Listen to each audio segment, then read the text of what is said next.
Tonight, when the sun goes down, you hit a switch. The room lights up. Simple, automatic. You do not even think about it. But for 99.9% of human history, that switch did not exist.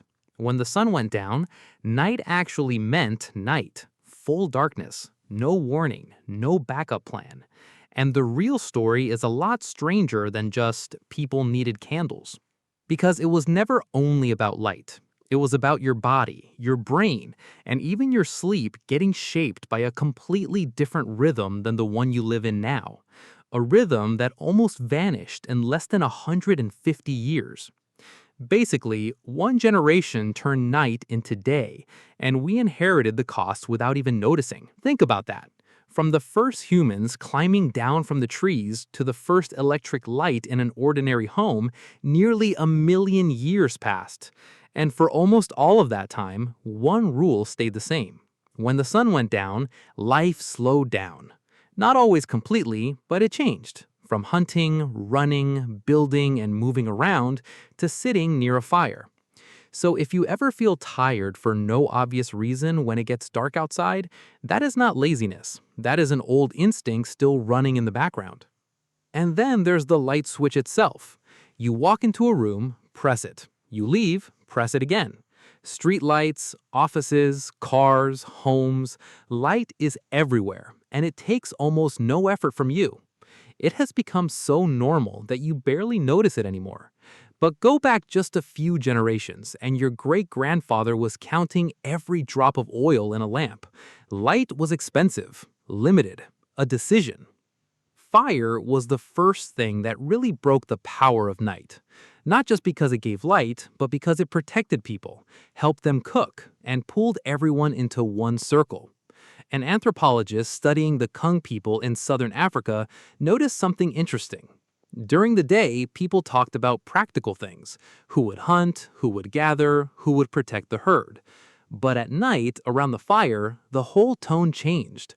Stories, myths, arguments got settled. Relationships got repaired. Night stopped being just darkness. It became a place for meaning. And that leads to something even stranger. Sleep itself, the thing you probably assume has always looked the way it does now, used to be completely different. The historian Roger Eckrich from Virginia Tech spent years going through old documents, court records, letters, diaries, even old medical books, and he kept finding the same pattern. People did not sleep in one long block like we do now. They slept in two parts. First sleep started a couple of hours after sunset. Then people woke up in the middle of the night for a while, and after that came second sleep until morning. So what were they doing in that middle stretch?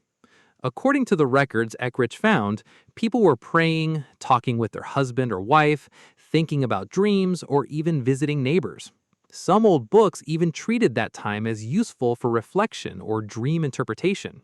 It was just part of the night. Nobody thought of it as a problem. Nobody called it insomnia. It was normal. So what erased it? Light. More specifically, the non-stop production of light after sunset. Not one single moment, a chain of changes. First came the cities, not the homes. In 17th century Europe, authorities started putting oil lamps on poles in major streets, mostly for security. Night was linked with crime and disorder, so the more the streets stayed lit, the more control people felt. Public lighting was a tool of power before it became a convenience. Before that, cities relied on night watchmen walking the streets with lanterns, calling out the hour and reassuring people that everything was okay. Night needed a human witness. Somebody had to say, "You are safe." In some places, if you were walking at night without a lantern, people got suspicious right away. Then came gaslighting, then electricity. And from the late 1800s onward, light started stretching the hours people stayed awake. Even then, most ordinary people didn't have full electric light in their homes right away. For a long time, it was still the exception, not the rule.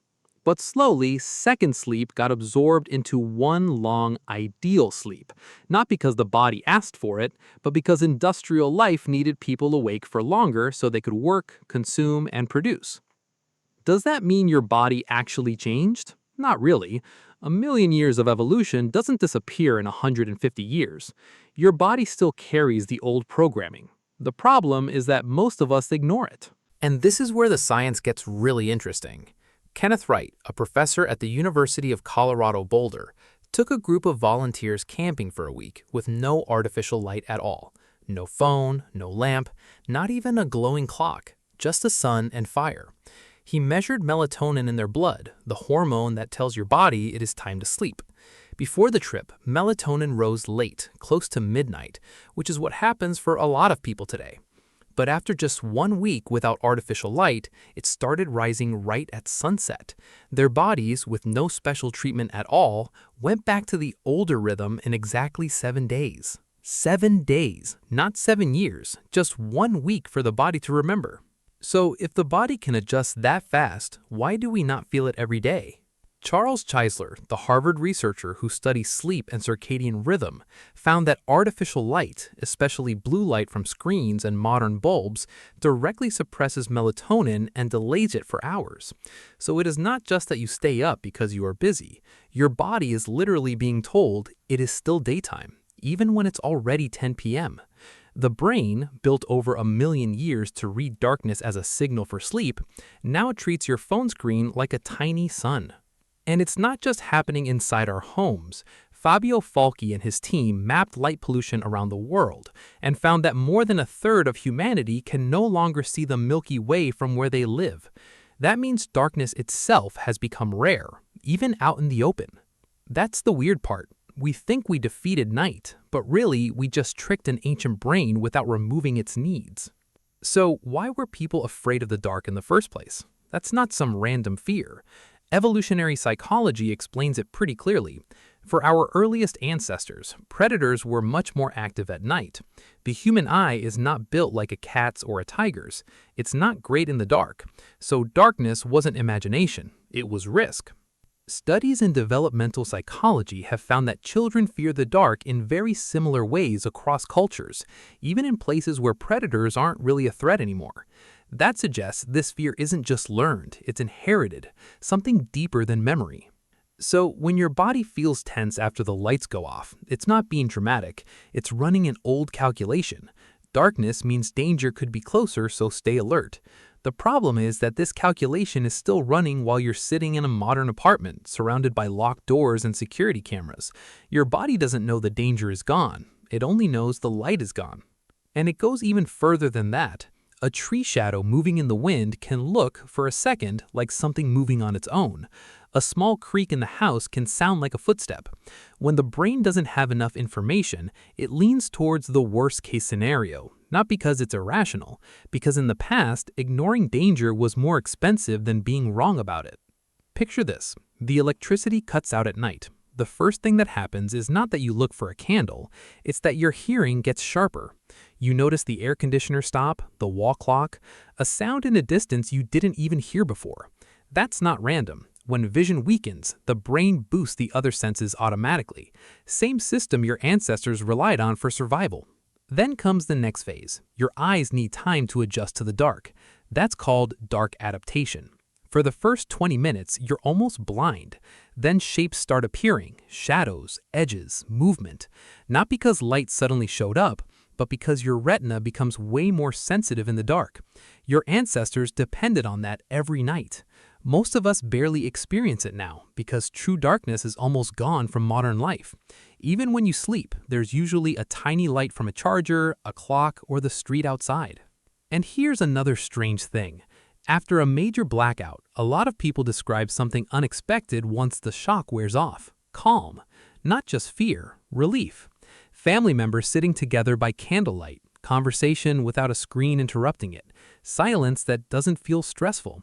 For a few hours, the body gets a chance to return to something it knows. That doesn't mean darkness is better than electricity. It doesn't mean technology is bad. That's not the point. The point is simpler. You are not a brand new human being. You're an ancient body living in a very modern world, trying to adapt way faster than it really can. And that's probably why camping trips and what people now call a digital detox have become so popular. Not because there's some trendy lifestyle trick, more because people are unconsciously trying to pull their body back into a rhythm that was normal for most of human history. A lot of people come back from those trips saying the same things: deeper sleep, clearer dreams, calmer mood, no medicine, no special treatment, just less artificial light and less stimulation. And the good news is, your body doesn't need a huge change. It needs clear signals. Cutting blue light an hour before bed gives your brain a better chance to release melatonin on time. Spending a little time in dim light after sunset instead of staring straight into a screen can make sleep feel closer to its natural rhythm.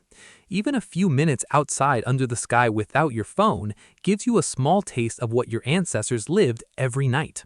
You don't have to throw electricity out of your life. You don't have to live like it's 10,000 years old. You just need to leave some space for darkness to do its job. So if the electricity goes out tonight, you're not going back to your ancestors. You're going back to yourself, the version that's always been there, just covered by constant artificial light that your body never really asked for. The room will fill with light in 1 second and you won't think about it again. But the truth is, every time you hit that switch, you're doing more than lighting a room. You're postponing an old meeting between you and a version of yourself that's a million years old and still waiting for you in the dark.